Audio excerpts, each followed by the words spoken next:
How to block ads on Facebook. Let's get started. Launch your Facebook app. Make sure you have already logged into your account. Now navigate to the menu page. Once you're in this page, click on the settings icon given at the top right. You'll be directed to settings and privacy page. Here you're gonna find different section. Head over to the section Account Center. Open it. Now navigate to the option Ad Preferences.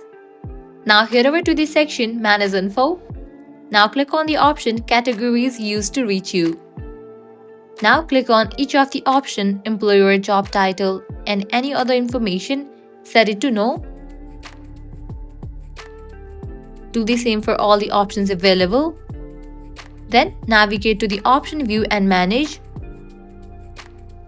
Remove all these categories associated with you. Click on Remove. Once you remove all these, you'll be good to go. Once you customize these settings, you will be good to go. Now you won't receive ads on Facebook. So this way you can easily block ads on Facebook. If this guide helped you out, don't forget to like, share and subscribe to our channel. Thanks for watching.